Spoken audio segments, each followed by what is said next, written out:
हाल ही में गाँव में बढ़ा चुके हैं।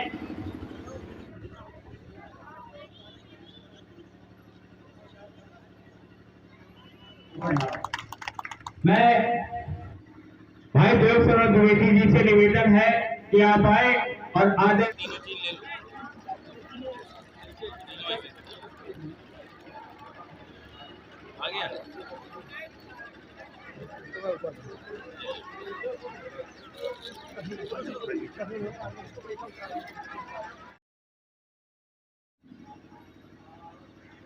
जिला पूर्व अधिकारी महोदय संतोष जी,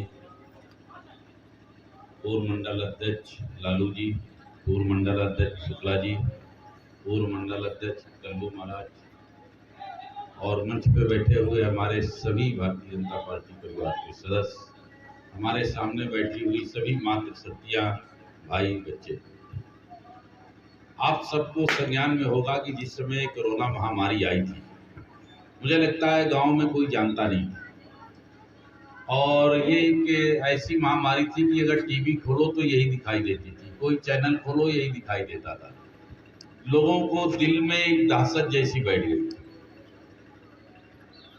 बड़े बड़े लोग, बड़े बड़े कलाकार जो इसकी चपेट में आ गया, या तो मर गया या तो इतना उसकी बॉडी का नुकसान हो गया कि 2-2, 4-4 महीने चलने लगे।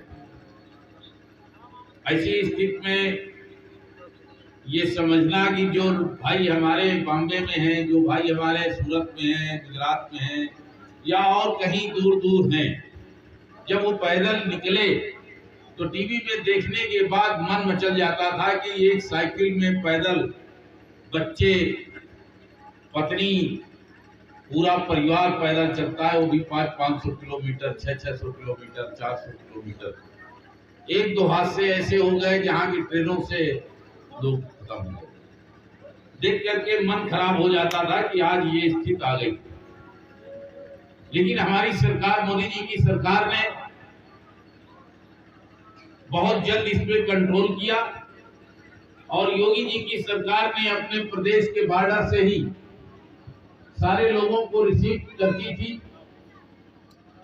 उनको पहले खाना खिलाती थी, पैरों में चप्पल या जूते की व्यवस्था करती थी, फिर बसों में बैठाल करके उनके गांव तक ले जाती थी और उसके बाद उन्हें क्वारंटाइन में रखा जाता था। और जब उन्हें घर भेजा जाता था तो उन्हें पूरा एक पैकेट गेहूं, चावल, आलू, दाल, तेल, ये एक पैकेट बनता था और वो पैकेट के माध्यम उनको दे करके विदा किया जाता था, इसलिए कि वो घर जाएंगे तो खाएंगे क्या। इसकी चिंता भी योगी जी ने की कि अगर हम यहाँ खिला रहे हैं और ये जब गांव जाएंगे तो गांव में खाएंगे क्या, उसकी भी चिंता योगी सरकार ने की। इतने नहीं, मनरेगा के तहत उन्होंने काम शुरू करा दिया कि कोई भी व्यक्ति ऐसा ना हो जिसके पास पैसा ना हो।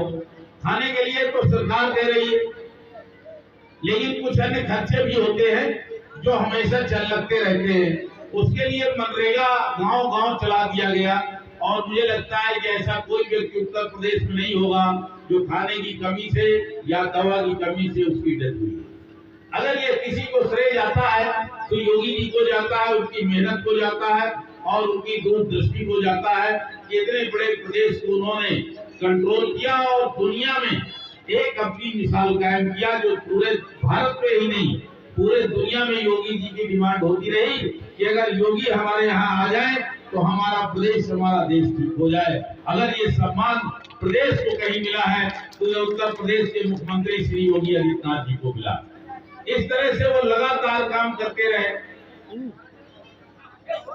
ये देखा गया कि 3 किलो गेहूं और 2 किलो चावल में एक व्यक्ति को महीना नहीं हो सकता, तो प्रधानमंत्री जी की तरफ से गरीब कल्याण योजना के तहत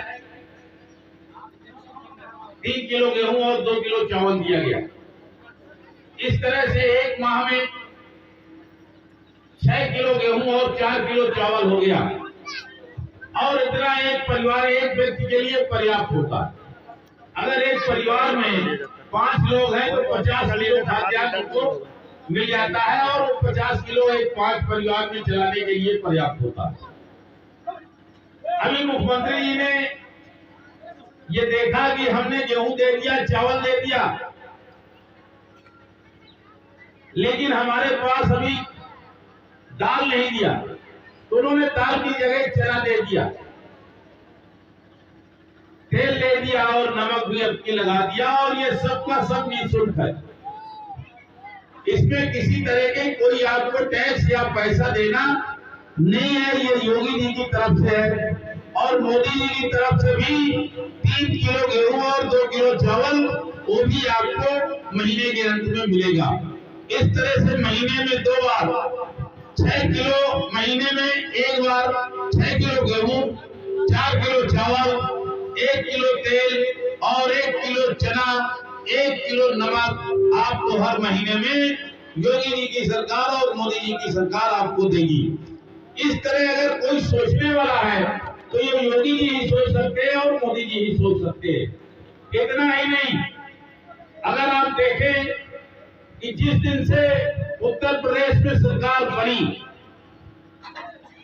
उस समय लगातार 2 वर्ष 3 वर्ष सूखा चला, और उस सूखे के कारण किसान यहाँ टूट चुका था।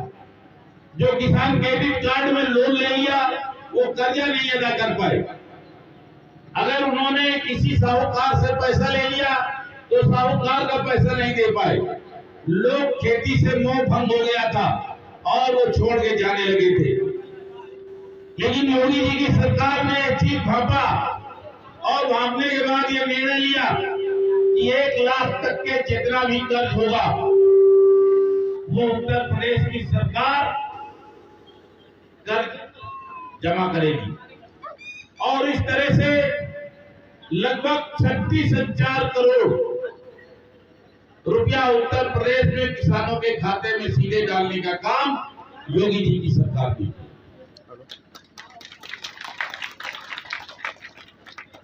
इसी तरह हमारे यहाँ ये देखा जाता था कि जो गैस सिलेंडर किसी परिवार में होता था तो वो परिवार गांव का संपन्न और बड़ा माना जाता था।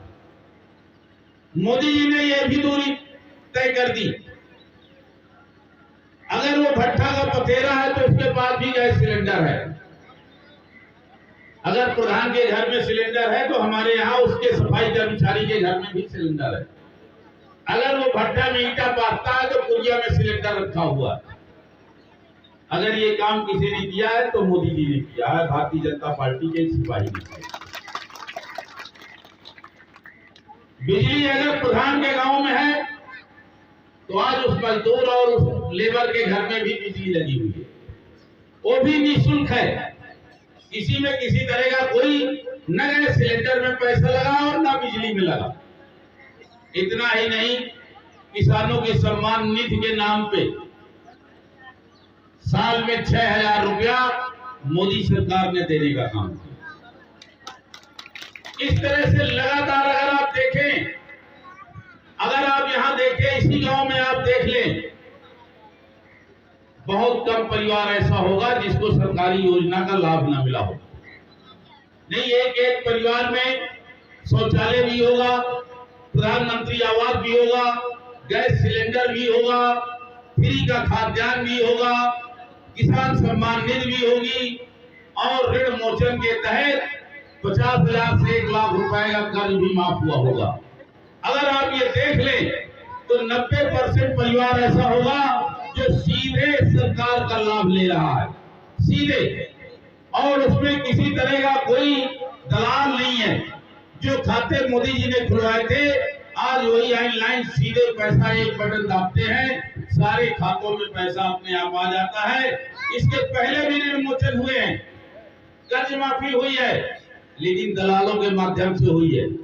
कहीं बैंक मैनेजर 10% लिया, कहीं 25% दलालों ने लिया, और ये सब देख करके कर्ज माफ होते थे। आज ऐसा नहीं हुआ, जो मानक पे आया सभी लोगों का कर्ज माफ हुआ। कोई व्यक्ति ये नहीं कह सकता कि मेरे कर्ज माफी में मैंने किसी को 20,000, 10,000 या 5,000 दलाली दी है। आज सीधे ऋण मोचन के माध्यम से योगी जी की सरकार ने आप सबके खाते में देने का काम किया। मैं समझता हूं, इसके अलावा अगर आप क्षेत्र में देख लें, चाहे रखानी पर की रोड हो, कभी किसी ने सोचा नहीं था कि ये सड़कें भी इस तरह की बन सकती है। चाहे नवस्ता घाट का पुल हो, चाहे खागा से नवस्ता की रोड हो, इसके पहले कभी 50 साल में किसी नेता ने ये काम नहीं देखे थे और न कभी सोचा था। लेकिन आज योगी जी रहे, आपने दुनी सिंह को विधायक बनाया। उसी का रीजन है कि आज हुसैनगंज की जब सड़क में चलते हो तो तुम्हारे रिश्तेदार भी तुम्हारी तारीफ करते होंगे कि आपने ऐसा विधायक बनाया है कि सड़क बिल्कुल चमाचम है। खागा से जब लोग नवस्ता चलते थे, अगर एक गाड़ी से दूसरी गाड़ी आ जाए और बारिश हो जाए, या तो टायर स्लिप हो जाता था या तो खड़ी करते थे। आज बिल्कुल टनाटन रोड हो गई है, न टायर स्लिप हो रहा है और न गाड़ी रुकती है, सीधे सीधे अगर जहां से चलते हैं वहीं पहुंच जाती है। आप कोई भी चीज देख लो, मैंने कहा था कि जब मेरी सरकार बनेगी और मैं विधायक बनूंगा तो मैं अपने कार्यों का हिसाब दूंगा। मैं अगर सड़कें गिनाने लगूंगा तो दिक्कत है, एक दिन लग जाएगा। मैं पूरी बुकलेट छपा रहा हूं, छपने वाली है, 8-10 दिन में आ जाएगी। मैंने अभोई से और टांडा तक में कितने काम किए हैं, कितने गांवों में मैंने इंटरलॉकिंग लगवाई है, कितने गांवों को टावर रोड से जोड़ा है, कितने मैंने पुल बनवाए हैं, चाहे जगजीवनपुर सिमौरी का पुल हो, चाहे नक्सारा का पुल हो, चाहे गंगा घाट का पुल हो, और चाहे बिजली पावर हाउस अलीपुर बहेरा हो, चाहे बिजली पावर हाउस बेरा गढ़ीवा हो, और चाहे ये रामगंगा नहर हो। कभी नहीं सोचा था किसी ने ये रामगंगा नहर में पानी आएगा। 20 साल से पानी के लिए किसान तरसता रहा। योगी जी की सरकार बनने के बाद हमने 65 लाख करोड़ रुपए सैंक्शन कराए। अब 20 साल नहर बिगड़ने वाली नहीं है, 20 साल अब इस क्षेत्र को पानी मिलेगा। इसी तरह बिजली है, बेरा गढ़ीवा का हमने 32 करोड़ रुपए का बनवाया है। आज पूरे एरिया में बिजली के पावर की कोई टेंशन नहीं है। नहीं, पहले तो बिजली नहीं आती थी तो उसमें वोल्टेज नहीं होता था। लोग इन्वर्टर लगा के ट्रैक्टरों से खेत सींचते थे, मुझे भी याद है, हमने भी धान सींचा है। मतलब इन्वर्टर की लाइन लग गई कानपुर से, हर गांव में, हर खेत में 2-2, 4-4 इन्वर्टर खरीद के आ गए। लेकिन जब से योगी जी की सरकार बनी है, मुझे लगता है कि कोई भी अपना इन्वर्टर को चलाता नहीं है, और अगर चलाता है तो किसी लड़की की शादी में ही वो चला देता है, रात में बिजली से काम उसका लेता है। इस तरह की चाहे बिजली थाने में एक भी दलाल बैठा हुआ नहीं मिलेगा। लगातार योगी जी की सरकार ने आपकी समस्याएं दूर करने का प्रयास किया है, और उन्हीं का कारण है कि हमने जो भी ये सड़कें बनवाई हैं, बिजली पावर हाउस बनवाए हैं, पुल बनवाए हैं, अलीपुर में अस्पताल बनवाया है। इस तरह के जो भी आपका हदगाम में जो अस्पताल हमने आपका हदगाम का किया है, जिससे सीधे आप दिल्ली के अपोलो हॉस्पिटल से आप अपना इलाज करा सकते हैं। और ये जिले में फतेहपुर में एक ही हुआ है, वो हदगाम हुआ।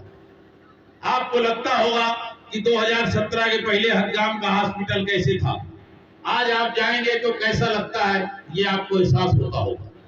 मैंने प्रयास किया है कि इस तरह की सारी सुविधाएं आपको देने का प्रयास करूं, जो एक बड़े बड़े शहरों में होता है, बड़े बड़े शहरों में इलाज होता है। आज आपको 1 रुपए की पर्ची कटानी है, और 1 रुपए की पर्ची में दिल्ली के अपोलो से सीधे आपकी बात होगी और आपका इलाज होगा। इस तरह की सुविधा भी हमने दिलाने का काम किया। आज इस वितरण समारोह में लखनऊ से मुख्यमंत्री जी कर रहे हैं, आपके यहाँ मैं आया हूँ, और मैं मुख्यमंत्री जी को बधाई दूंगा जो उन्होंने आज खाद्यान्न, गेहूं और चावल के साथ चना, तेल और नमक भी सम्मिलित किया है, और वो निःशुल्क किया है। इसके लिए भी मैं अपने मुख्यमंत्री जी श्री योगी आदित्यनाथ जी को बधाई देता हूं। कि जो आज उन्होंने हम गरीबों के बीच में इस तरह का वितरण समारोह किया है, इसके लिए मैं उन्हें ढेर सारी बधाइयाँ देता हूँ और ये आशा करता हूँ कि जिस तरह का उनकी सोच है आप सबके लिए, आपके लिए, और मैं समझता हूँ आप सबका प्यार भी अपने मुख्यमंत्री जी के लिए और अपने विधायक के लिए निश्चित ही रहेगा। और इसी के साथ मैं अपनी बात समाप्त करूंगा। अगर कोई समस्या है किसी तरह की, किसी लोगों को